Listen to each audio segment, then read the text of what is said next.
Hello and welcome once again to the Fair Game podcast. We love you football. I'm Graham Miller and in this episode we're highlighting AFC Wimbledon. It's 21 years since the club was founded by supporters of Wimbledon FC, following the FA's decision to relocate their club some 60 miles north to Milton Keynes. To avoid bankruptcy was the main argument being used.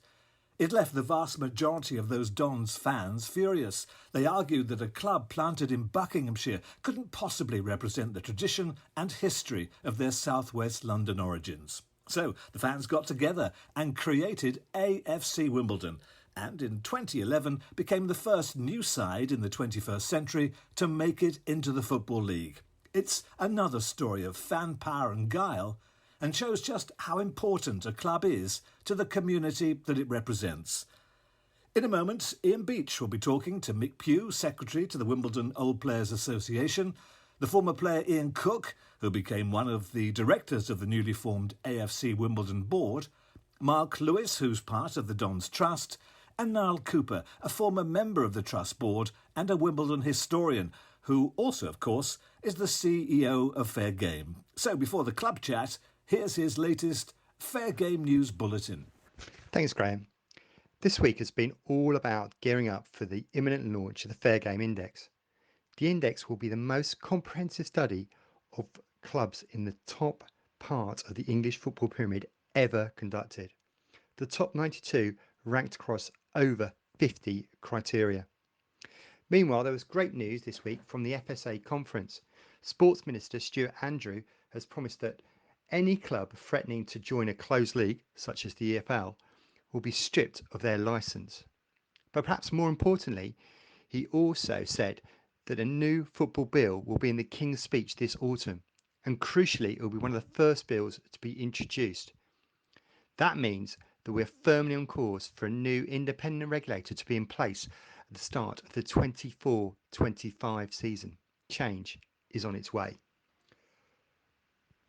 But back to Fair Game, and this week we'll be meeting senior Liberal Democrats to give them a flavour of the index as we continue our campaign to ensure that new regulator looks to ensure well-run clubs are rewarded and we get the change that we really properly want. Now back to the meat of today's podcast, AFC Wimbledon. It was in just over a week's time, on the 10th of July, it will mark 21 years since the club's first game away at Sutton United. It was the start of a remarkable journey, and I remember it very, very well.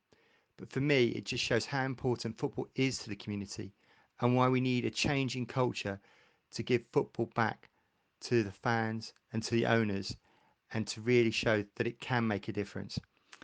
That's what I believe, and that's what I think Fair Game is really striving to do.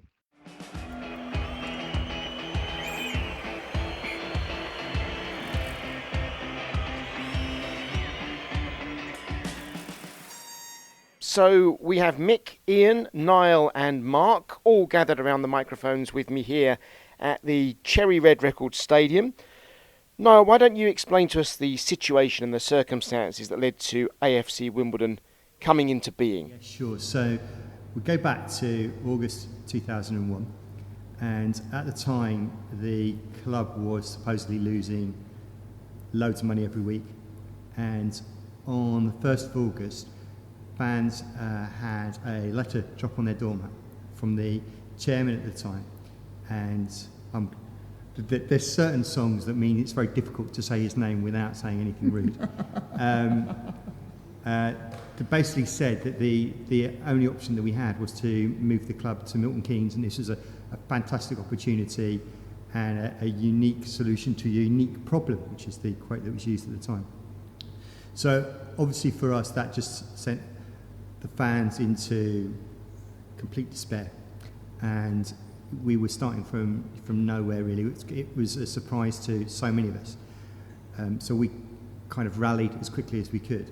My role in that bit at the time was, I was a fan like any other fan who just sat there. We'd got bored of being, you got used to being a spectator. You were just a seat. You were just a little bit of cash sitting in coming to the stadium. The disconnect between us and the club board at the time was huge, and we all hit the forums, fans forums that exist. They kind of start of the internet, I suppose.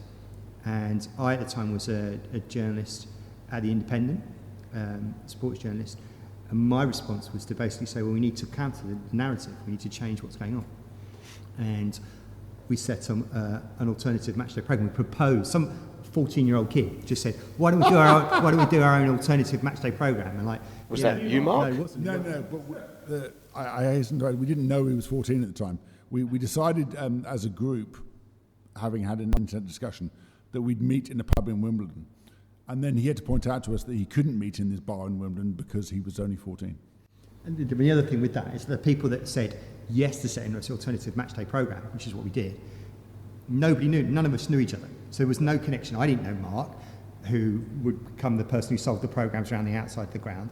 I didn't know Mark Jones, who was the person who designed the programs. I didn't know the other two major writers who were all kind of in various different fields. I mean, I nominate myself as editor because I kind of had done that sort of stuff. I was in that kind of field.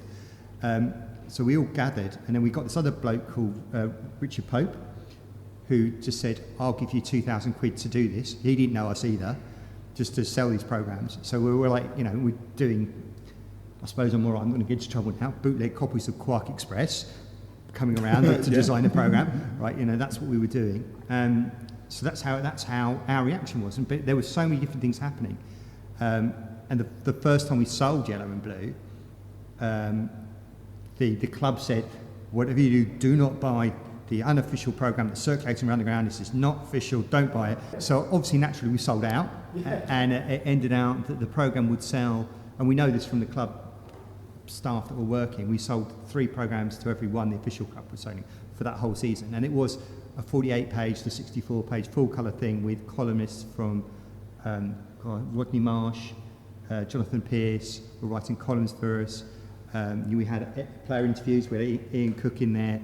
There were loads of things that were all going on. We had support from Milton Council. Milton Council were one of the advertisers. One of my responsibilities, as well as selling, was actually looking after people who were paying a small amount of money as fans to support us in the venture. Milton Council and Kiss FM were also involved as well, because we had a supporter, Chris Phillips, who's still involved with the club today as a lifelong fan. He was working for Kiss FM at the time, so they supported us as well. We'd count the money for the programmes, which is all self-sustaining, in the local pub, and then all the spare programmes that were not sold would end up at the bottom of the stairs in the masonette that I lived in at the time, in Collieswood. The other thing that I think the other ad that we got that was brilliant was Grolsch. Yeah. So Grolsch came in and sponsored it, and the ad was, "Stop, this club isn't ready for killing yet." Now, the club at the time thought it was a spoof ad, so they tried to sue us for doing a spoof ad. So they went through the whole process. We got a nice letter saying, a big threatening letter. What they didn't realise is the person who was in charge of the Grolsch account was a massive Wimbledon fan and was about to change jobs, and the last thing he did was authorise this Grolsch, "Stop, this club is not ready for killing yet" ad. So it's brilliant. And the irony of that, I mean, the amount of legal fees he spent trying to sue me that season was an awful lot. And I'm like just this one bloke who's like working in this back office, not even an office, like in my bedroom, sending programs around, and there's this person with a big fancy legal company spending what turned out, I think, £250,000 trying to sue me. And so it's just ridiculous what was going on. When did you start coming to Wimbledon? What year would that have been? I first started, and this is where I got Ian and Mick here, and Mark, who are all like, I'm going to sound like a newbie compared to these guys. The first game I watched was in 1982. I was a mascot in January 1983 against Hull City. The last game we lost that season, when we went on to win the 4th Division Championship with my brother. So that's when I first started going. And a bit, I know Ian Cooke's story is really similar. I was hooked the moment I walked into Plough Lane, the old Plough Lane. There was something magical about that old stadium that just grasped me. My stepdad at the time had taken me to watch Charlton. It was like, whatever. Didn't click. It just didn't. There was no connection. I'd gone to one game to watch Charlton, and then went with my grandparents to watch Wimbledon. Who didn't live far away. We knew Eric Wilcox, who the old one of the old guys that used to run behind the back of the scenes, and that just hooked me. that just hooked me in. It was just like from there, there was something magical about Plough Lane. I'm sure Mick and Ian could tell the same story about what that old little decrepit stadium. I was amazed and impressed at the size of the stadium, but of course it didn't compare with something like Fulham or Chelsea or wherever. But nevertheless, it held about 16,000 people, and I never knew that amateur clubs had stadia of that size. So yeah, the crowds in those days would have been really big for amateur football, weren't they? well, just after the war, in fact, you can probably go through to the early 1950s when a lot of the football watching population preferred watching true blue amateur football, as they thought it was, rather than going and paying more money to watch a first division or a football league club. So the gates at many of the London amateur sides was touching 5, 10, 12,000. And a game at one of the stadiums would be pretty noisy with the opposition. For instance, when Wimbledon played Tooting, if you go back and look at the attendances, they were usually around about 10,000. Mick, what do you remember about the football here? Because the club obviously rose from those amateur days to the very top of the English game. You were a teacher during those really successful times. I had wonderful, wonderful times walking into classrooms pretending to look down on the floor. And the kids were all saying, "Sir, sir, sir, sir, what are you looking for, sir?" I said, "Well, Man United, Liverpool, Chelsea, they're all down below us." And then you get a chorus of, "Oh, sir." And that lasted for a glorious 2.5 weeks. But the whole place, it was, in a way, it was sad to see it like that. But in another way, it was intimidating for other teams. And there weren't many teams that came to Plough Lane and had a resounding victory against us. It was always extremely difficult because of the quality of the team. From Ian's team in the 70s to the 60s team, packed full of internationals, and then the 80s, the late 80s side with Dave Besant as skipper. 3 iconic teams of that part of the latter part of the 20th century. And it was a time of absolute joy and total pain. It was so painful. It was so emotional. Mark, what do you remember of the time when the club moved to Selhurst Park? They're moving away from Plough Lane. Just keep us going through the history before we start talking about the resurrection of the club. Yeah, emotional is a good way of picking that up, really. The Selhurst move came, I think a lot of people were hoodwinked. I was, having been following Wimbledon from the late 70s as a young boy, all the way through the 80s and everything else that Mick's has been describing. I was away at university at the time, so following us away games primarily. And all of a sudden, and again, this is pre-internet and everything else, you weren't really aware of what was going on, and you weren't getting instant news feeds about plans for a temporary move, as it was described by Sam Hammam, the club owner at the time. All of a sudden, we were playing the final game. Ian Wright scored a hat-trick for Crystal Palace, and we lost 3-0. And then the ground was gone, and we never had a chance to say goodbye. And for those of us like me who grew up in Wimbledon, went to school in Wimbledon, it was part of our heritage. It still is part of our heritage, really, even in our older years. So it was painful, and you would go along to Selhurst, and I went along to Selhurst.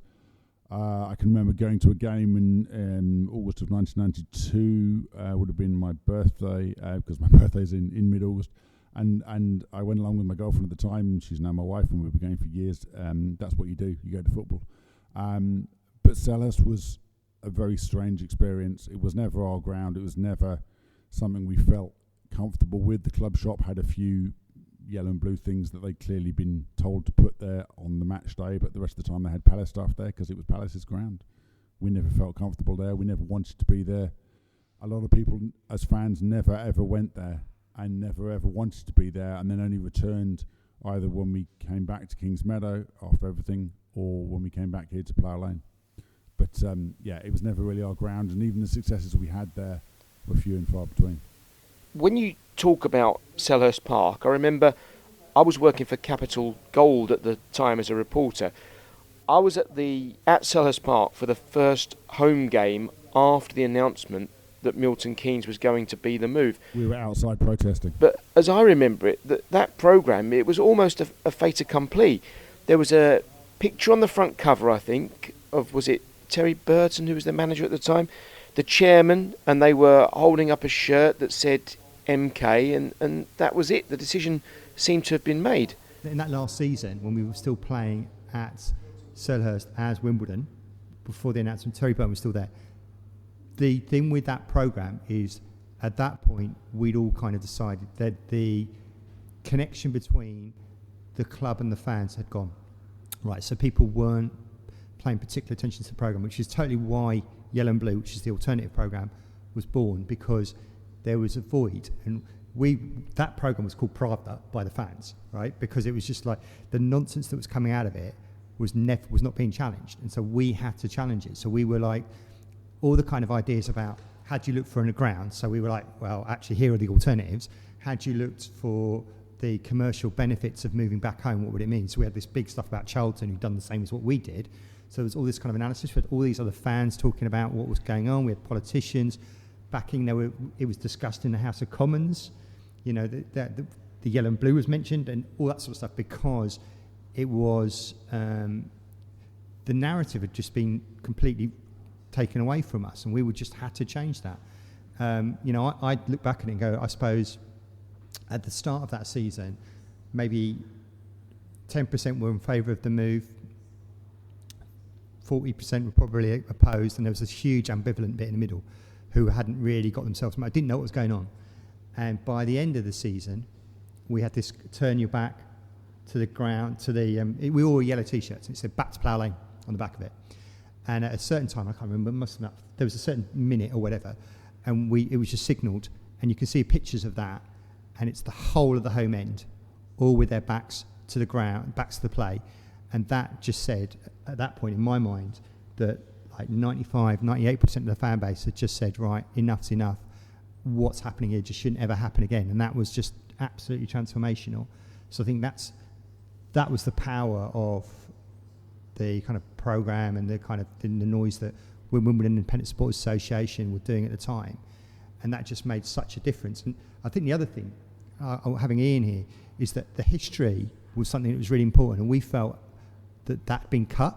So the owners at the time weren't bothered about our rich history of the 88 Cup final, the 63, the 3 championships we had in the 70s. All of this sort of stuff was completely ignored. So for us, that whole conversation was so important to take that history of that community and what it meant to be Wimbledon back. And that's what we were trying to grasp. And that's like, the battle to be back here at Plough Lane where we're sitting now really took off in that season. I think had we started that 2001 season in Milton Keynes without any kind of challenge, we may never have been here. That whole season where we transformed the fan base, we got the players back involved who realised how important it was. That's what I think laid the groundwork for AFC Wimbledon. So when that moment comes along and you're in a room and somebody says, we can start our own club, what do you believe that's possible? What goes through your mind in that moment?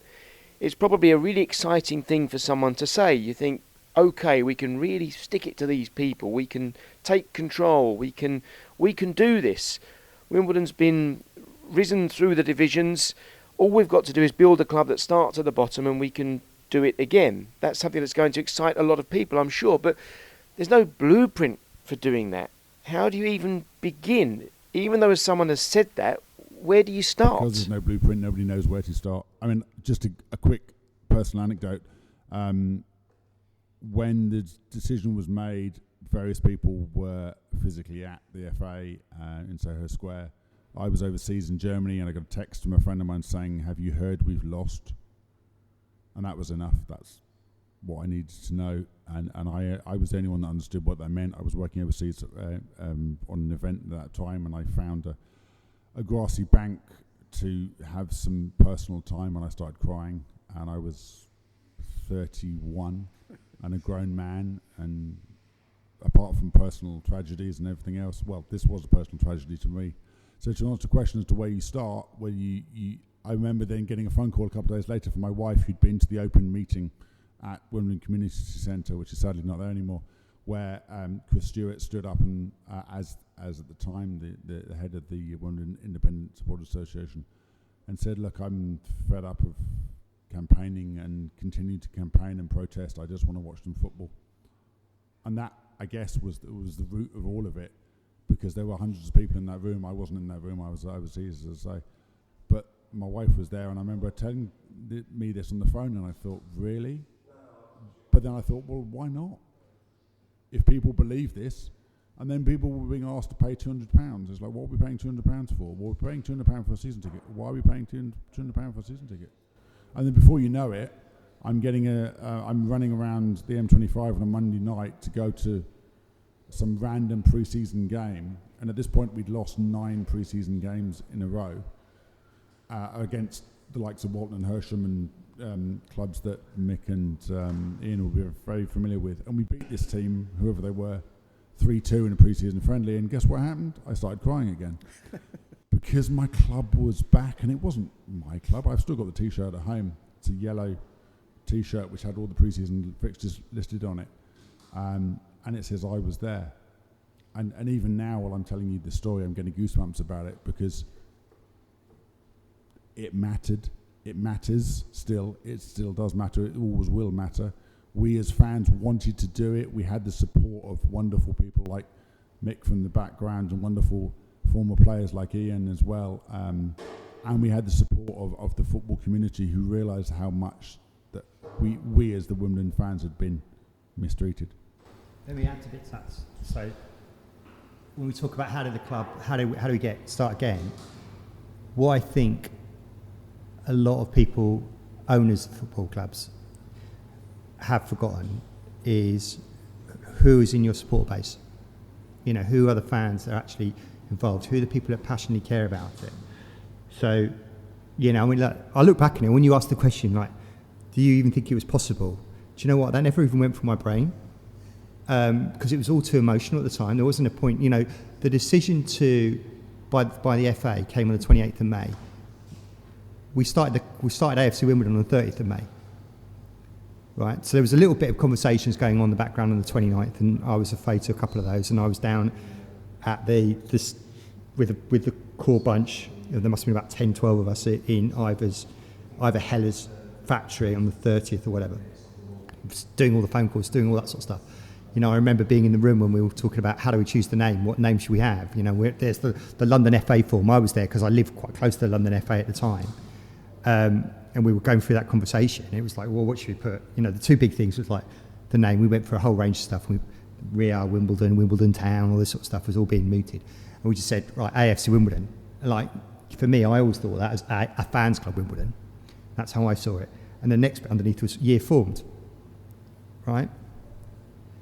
No question at all, no doubt. Chris Stewart straight away said 1889, year formed. So that was like absolutely, that was for me was one of the really key moments. But when it comes down to what do we need to run a football club, we started going through a long list of things. It's like, well, we need accountants, we need turnstile operators, we need like physios, we need people to run as Mick was doing, run the session for getting the players. You know, we had nothing. But they all existed within our fan base. So we just reached out and we found an accountant, and we found actually a stadium designer, like was among the fan base, you know, all this sort of stuff was there. But no club had ever done that before. They never said, right, actually, how can you run a club? All this kind of stuff, fans can't run clubs. Actually, every club has a fan base that's probably got all the needs that you need to run a football club. We just took that and said, let's go with it. And it was because it was so quick and so fast, nobody was ever actually able to question and stop going like, hold on, this is completely bonkers. Because actually, if you look at it, it was completely bonkers. I mean, God knows what Ian was making of it, and I'd love to know Ian's view of like what the hell is happening with this football club creating from nowhere. Well, I mean, I've looked back on that several times, and to be honest, it's amazing when you're doing something out of anger, and it was real anger. It was going to affect people's lives. It was their hobby, their interest. you start from a position of anger, and it's amazing what that will do to people. I got angry because, I hadn't realised that on the day that it was happening, that it was taking place. And someone phoned me up and just said that there is no Wimbledon Football Club. I said, what are you talking about? He said, it happened today. And I knew it was happening, but I didn't know it was that day. And it was a very strange feeling. And that was when, as I say, people started getting together, and you had these guys that I think there was about, 10 guys altogether. There was Eric, wasn't there, and Nive and yourself, and everybody wanted to help, to do something, and everybody agreed that we're not going to let it go. And that's, I think, when you have a motivation of anger, it drives people on. But if I could just go back, because none of this might have happened, it's worth mentioning Sidney Black and the Black family. Sir Cyril Black was the MP for Wimbledon. Sidney was his brother, who had a very nice house up in near the tennis courts. And when I played, Sidney was the person who was funding the club. He wasn't allowed to, there was no money in amateur football. There was. And every club in amateur football at that level. Yeah, well, the crowd you were talking about, 16,000 people here, and you're hardly paying the players any money, just expenses. Well, I don't know what the likes of Roy Law and those people were getting, but the Black family sponsored almost every youth club, church organisation, charity. They sponsored everything that went on in Wimbledon. They were so generous. And Sidney Black, Wimbledon Football Club, everybody said was his baby. He wasn't married, but he did a tremendous amount of work for Wimbledon Football Club. And he was the one that stood up at the supporters meeting and said, I have been accused of putting money or giving money to the players, which is against the rules of the Amateur Football Association, and I am not prepared to be prosecuted. So I therefore propose that Wimbledon Football Club goes professional, and we have made inquiries, and will be welcomed into the Southern League. And it was a very close vote. There were a lot of true blue amateur supporters who said, if you go professional, I will not watch Wimbledon. And they didn't. And a lot of people, when it was passed, there was a very small majority, by a show of hands, that confirmed the decision to go into the Southern League. But it was because of Sidney Black basically funding the club. And the sad thing was, because he was such a nice man, he really was. And we used to organise cricket matches in the summer against local teams, and that he was involved with. And then he took ill, and it happened so suddenly. He had a Rolls Royce number plate R1. He got in the car, drove out of his drive, an in and out drive, and as he drove out, he hit the pillar with the Rolls Royce, reversed up, put it back in wherever he kept it, got into his Mercedes Sports and did exactly the same thing. He then realised that things were wrong, and he'd already apparently had tests which hadn't shown anything, but it was a problem, a brain tumour, I think. And from that moment on, it happened very quickly, and he passed away. Now, Wimbledon Football Club went from being a well-funded, well-run club to a situation where Sidney Black had surrounded himself with a few yes men, but nobody with any money that could challenge him. And he then left a legacy to the club under covenant, which I believe was £7,000 a year for 7 years, of which 2 years had already passed by. So the club was funded for £7,000 a year, which was a lot of money in those days. It probably wouldn't have covered everything, but it went close to that. So the club didn't have to do a great deal to keep the money coming in. But that was the start of the decline. Les Henley was the manager, a very good manager. He'd won the Amateur Cup, he'd won the league 3 times. all of a sudden he couldn't attract the type of player that he wanted. He got the sack, and then we went on this roller coaster of managers coming in. We had Dick Graham, who managed Colchester. He'd beaten Leeds in the FA Cup, but he tried to manage Wimbledon from living in Colchester and running a newsagent shop, a tobacconist newsagent. There were times when Dick Graham didn't turn up for training, and he phoned up the physio, or the kit man, Danny Keenan, and asked Danny to take the training. It was not the way to run a football club. Dick Graham got the sack. Mick Everett came in. Mick Everett was enthusiastic. He was a bit overly hard, very close to being a bit of a thug on the football pitch. A nice guy, nonetheless. But we didn't do very well under Mike Everett, and it got to the point where funds were dwindling, gates were dwindling. We were starting to get 1,200 people for a league match when at times when we first went into the Southern League. I'm not sure, it wasn't called Division 2, it was called Southern League, Southern Section, I think. But we used to get 3,000 or 4,000. So here we were in the middle of the late 1960s getting 1,500 people. Results were poor. Players coming in were not of the standard that we'd had previously. And it all came to a head when we were in danger of relegation, and they sacked Mike Everett without having anybody in mind to take over. And the chairman at the time, Jack Bevan, and his brother, I can't remember his brother's name, but he was the chairman and his brother was something else in the club. And all these people that had been left behind who supported Sydney Black but didn't have any money to put into the club. And Jack Bevan came to John Lachlan, who'd joined us from Crystal Palace, one of the better signings we had, Tommy McCready and myself, and said, we can't afford a manager for the rest of the season, and we had about 13 games left. Will you take over? Now, I say this because Wimbledon Football Club came very close at that point to just folding because there was no money. And we managed to, what we did, Dick Graham had brought in players from all over the place, several of them from the Colchester area, some from Brighton who he had an association with.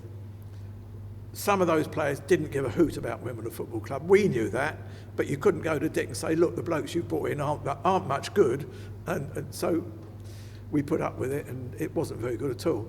So we dropped those guys. We told them we didn't really need them. And some of the guys had come from the reserves, but they were Wimbledon players through and through. They wanted to do well. They came into the side, and by the end of the season, we'd gone from third from bottom to about 8th or 9th from bottom, and we saved it. And that was the season that Alan Batsford was appointed, and a whole new story starts. Yeah. Because Alan was fantastic. I'll just make a couple of points there. One of the things you said was the generosity of the blacks. I know personally that Eddie Balaam, who was brought over from Ireland to become Manchester United's top scoring junior, with George Bester's second top scorer, but he was then banned for 4 years because he left his contract and went home. But we've been monitoring him, picked him up from Cambridge, and the RR1 Rolls Royce went round 3 houses in New Malden, found the one that is currently still the family home, and it was paid for cash by Mr. Black. And also, if a player was injured, then the Wimbledon Hospital, as it then was, would all of the fees were paid by him for rehabilitation and so on. And then the club came to my neck of the woods, Walton and Hersham, where Alan Batsford had already established a massively successful non-league side. And many of those players later, some of whom incidentally are guests tonight, were actually cherry-picked by Alan and brought in, because I think, wasn't there only 6 or 7 professionals signed when Alan arrived? Yeah, Wimbledon was such a shambles that at the end of the season, I believe it's something like 4 weeks prior to the end of the season, if you wish to retain a player, he has to receive a written notice telling him that he's retained, and then you start negotiations on money. And they'd forgotten to do it. So every single player, including me, was a free agent. And my good friend Tommy McCready decided to leave, and that put a certain amount of thoughts in my head as to, because he told me how much he was getting at Dulwich Hamlet as a payment. But Dulwich Hamlet's the other side. Well, it's too far away from me. And I was so committed to Wimbledon, having been there since I thought, well, I'm going to see this out and see where we go. But we lost probably 8, 9 players who had not necessarily. 5 or 6 of them were regular first team players. They just had enough. It was a shambles. And the others went because they were either senior reserves but felt that they weren't going to get a decent deal. So we finished up with roughly 8 players left who were on professional forms, and Alan came in with 5, 6 players. So it was cobbled together and it worked. Mick, can I ask you, because obviously we're hearing the stories about the amateur days. I mean, the connection with the club and the fans, do you think that's stronger with a club that's come from that amateur position? If we're talking about a team that's been playing in the first and second division historically going back 100 years, supporters aren't going to be this aware, are they, of what's happened and have this much of a role to have played in the way the club grew into what it became? So is there a difference when we're talking about amateur clubs and professional clubs? Well, the earliest days, I can remember standing there in a pouring rain watching Wimbledon versus Worcester City, and I turned to my very small son and said, "Don't worry, son, one day we'll play Man United here in a league game." Right, and when it finally happened, there was a lull because of an injury, and my son, now 6'3", looked down on me and said, all right, don't say it, you got it right. I said, what do you mean? He went, you know damn well what I mean. I remember what you said.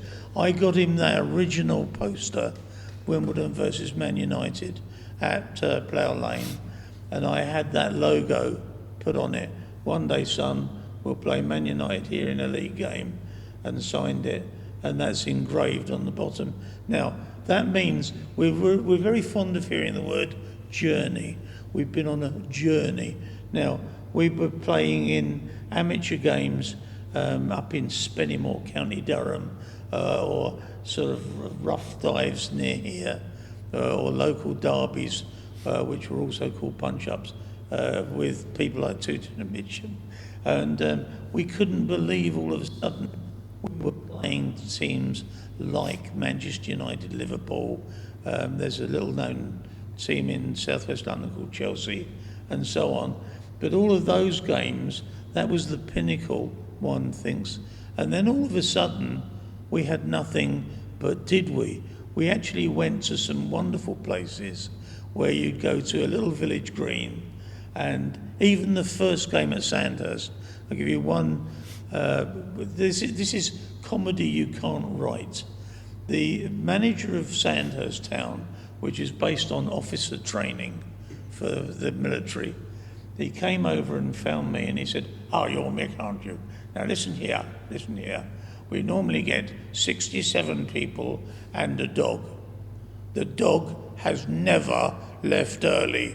And then he fiddled around in his pocket for ages and he said, "Now today we've got over 2,500 people, and we brought in those straw bales especially for you.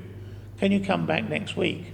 And it was that rebirth that rekindled the flame that's why I support Wimbledon, because I'd always thought that what we'd done by doing for a while nothing was a slap in the face to people like Ian and people like Les Brown and so on. They created this fantastic side, which is celebrated outside our ground, the only club to win both of the great Wembley Club honours, the only club, and the Amateur Cup and the FA Cup. And that art installation tells you there's so much history, and to do nothing would have been awful.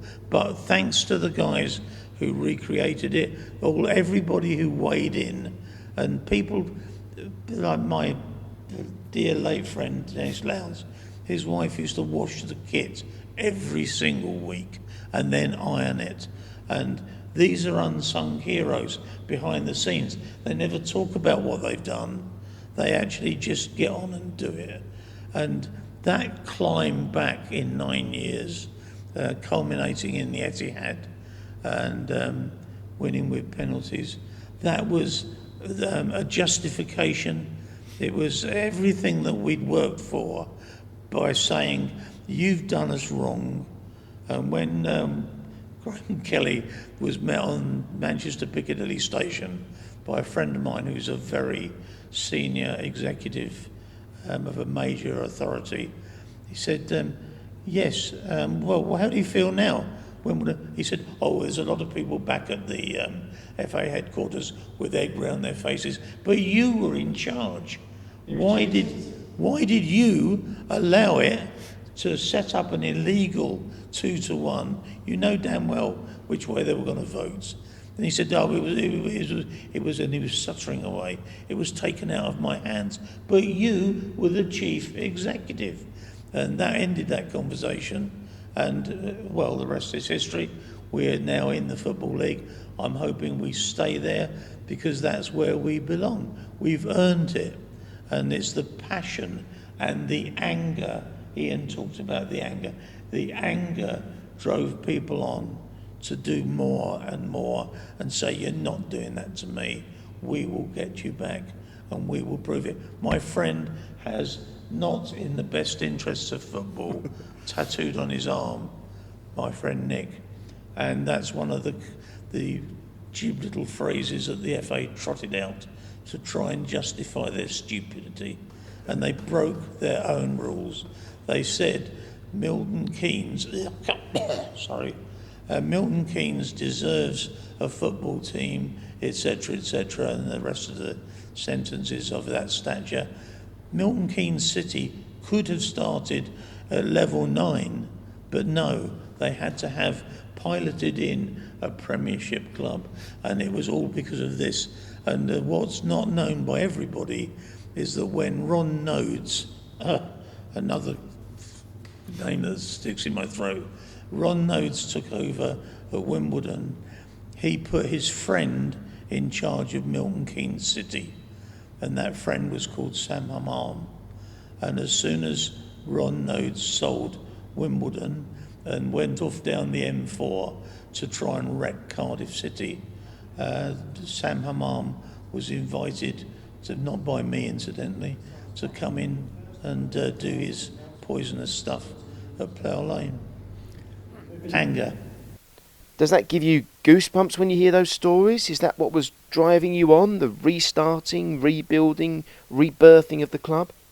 I think the moment that the vote came through on the 28th of May was absolute heartbreak. I don't think that we ever really thought it would go against us. But I think, going back to what Ian talked about, that injustice, that sense of that we need to honour our community, we need to kind of be our club, was so important. Because I think we created our club again, and it said that the club, for me, Wimbledon as a football club, was in fact the fans, was in fact the community. That was what the club was, and we were the custodians. So, you look at what football is now, and it's that the good clubs are the ones that see themselves as custodians. And we had owners that didn't see that we were an inconvenience. The history, Ian's rich history, Wimbledon's rich history was an inconvenience. The fans totally were an inconvenience. This was all about a property deal. This was all about making money by taking a football club's place and giving it to another town. That's what it was about. And for us, that injustice really drove us on. I think it was certainly the force. I remember I got elected to Don's Trust Board not fairly soon into that period, and I remember going to Don's Trust Board meeting, one of my first ones, and we were talking about what are our aims and objectives for the next 10 years.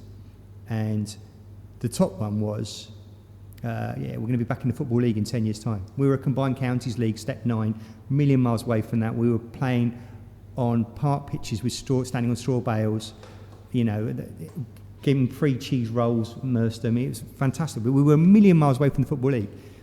And anybody else would have thought we were crazy, as they would have thought we were crazy when we talked about starting the club again. But this is Wimbledon, and that spirit and that sense of injustice, that sense of history, the fact that Ian Cooke's team had taken us into the Football League originally, that we'd won the FA Amateur Cup, we won the FA Cup.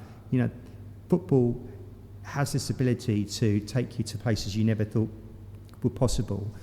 And that level of saying, right, well, there is an alternative, and it isn't this pile of whatever, and we grasped it and we took it on. And I think that's what really inspired us through that period, and that's what makes it so important, and that connection with the history.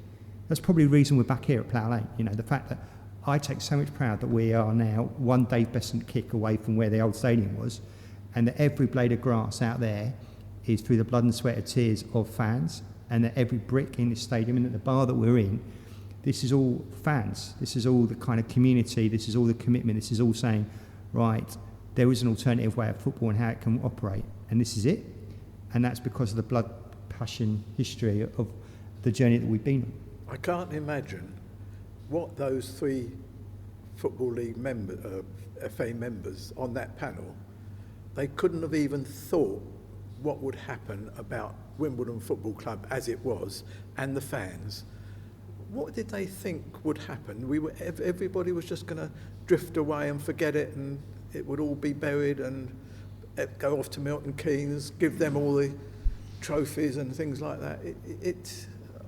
We had more than an inkling of the way that they were going to vote. Say that again, mate. We had more than an inkling of the way they were going to vote, because Dave, who was the Ryman's chairman, voted for us as expected, but we found out later there were a lot of connections between Coppell's business interests and at least one of the 2, we think both of the other 2, who voted against us.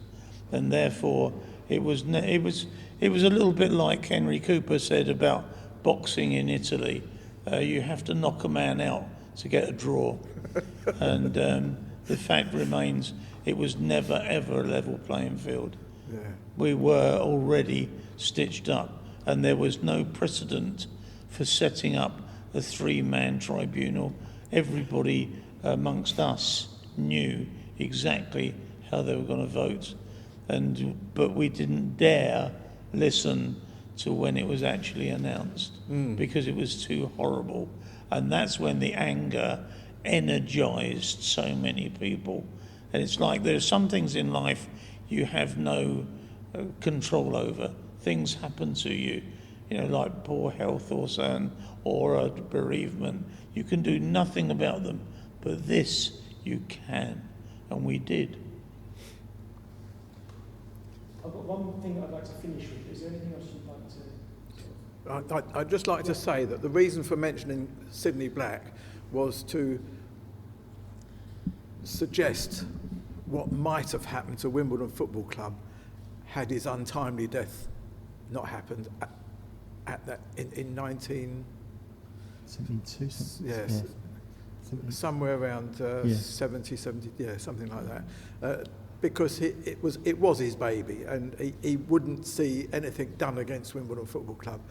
And it could have taken a wholly different route, but it would have finished up in the same place, in the First Division Premiership, whatever you want to call it.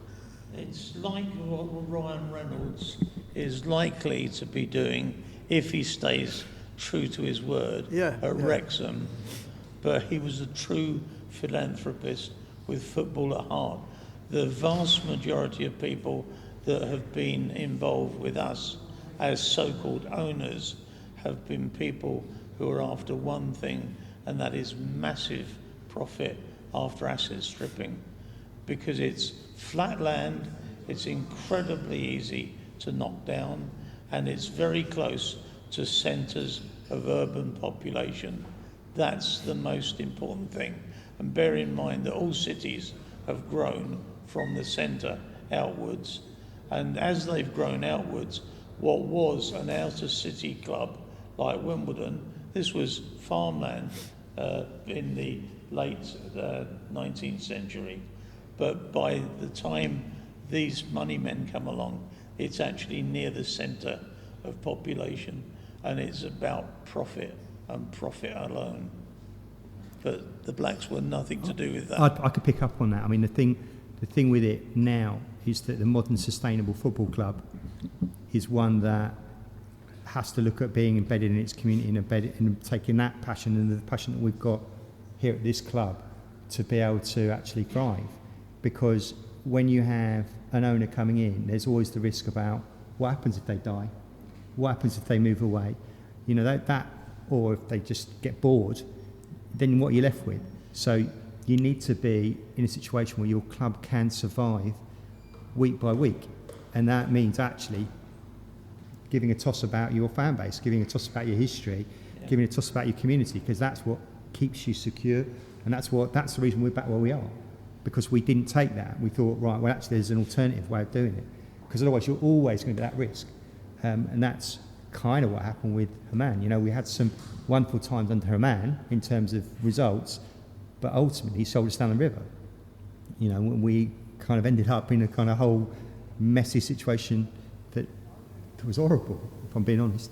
If you put your Fair Game CEO hat on now, not the Wimbledon shirt that you're wearing, but also with the Fair Game CEO hat on, how do you think this club is run? Where does it excel in terms of governance, and where do you think, well, that's something we can do better? Can you be objective about that? God, it's really hard to be objective with the Wimbledon shirt on, but I can try.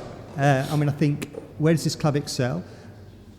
Community, fans, history, heritage. That's definitely where it excels. We could probably do that all better than we do at the moment, and we can definitely champion that better than we do, and we can definitely lead as an example, or actually take on and learn from other clubs about that and how we can do that further.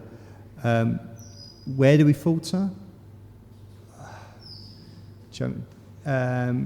Sometimes the passion can go become too much, and you become too much connected with it, and when things go wrong, it's really easy, having been on the board, to take it to heart, and it being really hard. I'm not on the board now, and that's probably, as my wife would say, a very good thing. But you know, the actual this model of this football club gives us a chance of looking at how football could be and what the opportunities are. And I look at other clubs that do things well. I mean, like Lincoln City do things really well. They're not fans owned, but their attitude is about being a community-based club that looks at investing and doing things right. And there are a number of clubs that are looking at that, and that's the way that you have of a club that is sustainable and will be there for the long haul. And that's, I think, the big lesson that this club earns. My worry here would be that we forget our history, and I think that's one thing that we should never forget, and remember where we've come from and what we've learned. We learned from Ian Cooke's generation when we nearly went under in the 70s. You know, we learned from the move to Selhurst. We learned from what happened with the Norwegians and that place in Buckinghamshire that most of us can't mention. You know, all of that, that's a big learning curve for us. But that was all about Wimbledon being a club of community, the community spirit of this club. And that's what kept us through. So I think that's the bit that any club should take forward, and that would be the big learning curve. Don't forget your fans, don't forget your community, don't forget where you come from, definitely don't forget your history, because that's the bit that's going to support you in the tough times. So, you know, you need to kind of really make sure that that's embedded. A lot of clubs didn't do that. In those dark days at Selhurst, I go back to, I was just, you know, cash in a seat. That's all I was. And I was going because I'd always gone. And no other reason. The passion had gone. You know, it was like there was a massive disconnect, and I think that exists when you look at loads of clubs and loads of fans will probably recognise that you go and you're just cash on a seat. And we need to move away from that. We need to realise that fans are more than cash on a seat. You know, we go back to the formation of AFC Wimbledon. The reason why it thrived is because, you know, Mick Pugh was willing to help run the training stuff because we asked him. We had accountants who were doing stuff. We had all these physios, we had all these other people that were among our fan base. We weren't cash on a seat. We were like Joanna Bloggs, who happens to be like a stadium designer, and her best mate happens to run a PR marketing company, and the person she sits next to is like a DJ that could run the PA, and the person behind him is an accountant, and down there is Joe Sheeran, who happened to play for Chelsea, is now going to be there, and let's remember that Terry Ings, who used to play for us, he could manage us, you know, all this sort of stuff. It was that community, that conversation that took us forward, because we weren't a bunch of cash on a seat. And that's the message, that's the bit I would take forward to every other club. Remember who your fans are, remember who your community are, and that's the big learning bit. That's my CEO hat on.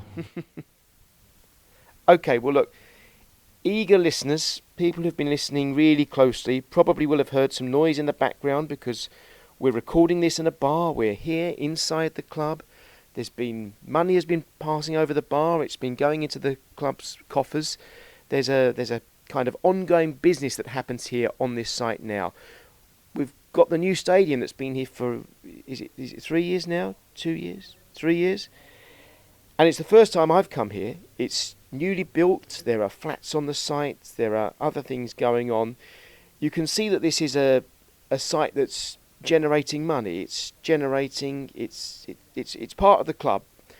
I just want to go round before we finish, and just one at a time, can you just explain, just sum up for me? We'll start with you, Mick. What do you think? What do you feel when you look at this stadium and where the club is right now in 2023? I feel the same sort of emotions I did when we moved towards the friendly game at Sutton. I actually led the old boys out onto the pitch from the survivors of 63, and you'd think I'd be flushed with pride, but I was actually very, very emotional. And that's what I feel when I come here. I just look around, and in a quiet moment when nobody's talking to me, and when the match is a little less interesting than it might be, I just think we've done all this, and that's just because we wanted to do it, and we had to do it to right a wrong. Simple as that. It's more now, for me, emotional. Ian, how about you as a former player? What goes through your mind when you see a stadium like this? I think we've got everything in place for the club to rise again. It isn't easy. Every year, clubs get relegated from every division. There's probably, if you went through the fan base of every club in the 4 divisions of the Football League, you'd probably have only maybe 10 from each league that have a sense of satisfaction at the end of the year. The others are saying that we haven't done very well, we could have done better, we should have done better, and it's that fine line which is often led through money that is the make or break, and we haven't had good seasons for the last 2 or 3 years. At some point we will, I'm sure. It's getting everything in place to be able to get it right on the pitch, because that's where the future of the club is. If it's successful out there, it's successful in here. Okay, you could argue, well, if it is successful in here, but it's not successful out there. So it's out there that sways everybody. Yeah. And as I say, we will have good seasons, and I hope they come soon. And they'll be here, back where the real history is. Yeah. Niall? For me, I'll just go back to what Mick said.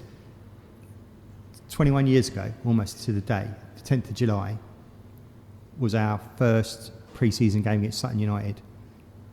and we lost 4-0, and we celebrated like we just won the World Cup. And that was 21 years on, and I still get goose pimples coming into this stadium because that was a journey. And I know Mick used that, but to be sitting here, it's ridiculous. I mean, we've, like Ian says, we've had rubbish results for 2-3 seasons. I still get goose pimples coming to this stadium because of everything this stadium stands for that right and the wrong, and for everything that we've done is just like absolutely phenomenal. So yeah, this stadium, goose pimples. I imagine that season, if it comes soon, and we actually have a good run of results, what will this place be like? Because it's been really good fun being behind that south stand or in that, like just walking into the stadium. If we actually got promoted or did something crazy like that, this place will rock completely, because it's goose pimples now. I mean, just... Oh.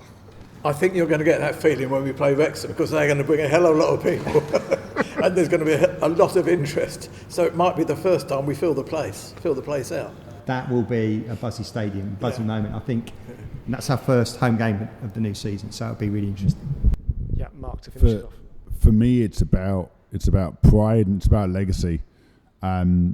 Personal pride, if I've been able to, in any small way, as a volunteer for many, many years, previously involved with the Independent Sports Association and Yellow and Blue, as Niall's mentioned, and more recently, obviously, as a volunteer again, and now as a board member. If I played any small role in being able to help the club move forward, then that's fantastic.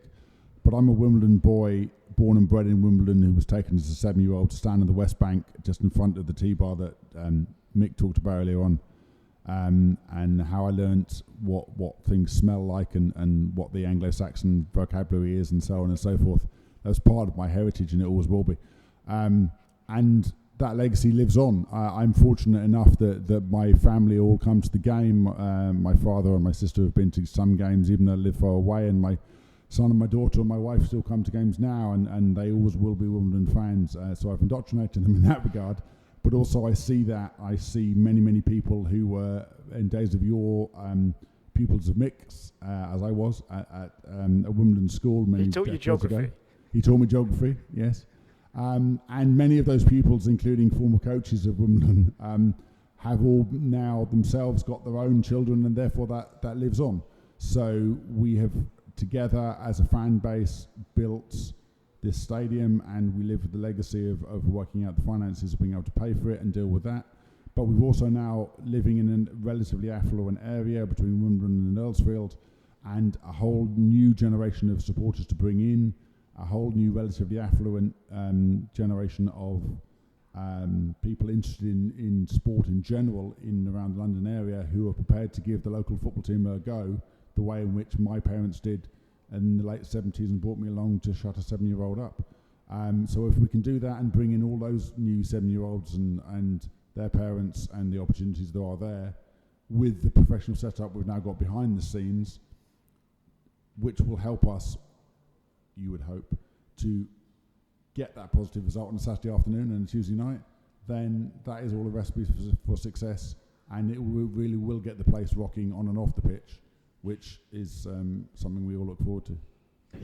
I saw a confrontation in the car park at a certain ground in Buckinghamshire, and just to show you the passion for money that the whole project encapsulated, people went up to Winkleman, the much reviled Winkleman, the scene of many horror stories, and they were shouting at him in the car park, and they were shouting and saying, "You told us this would work. You told us this would be a success. You told us we would have the money to move on." And what happened?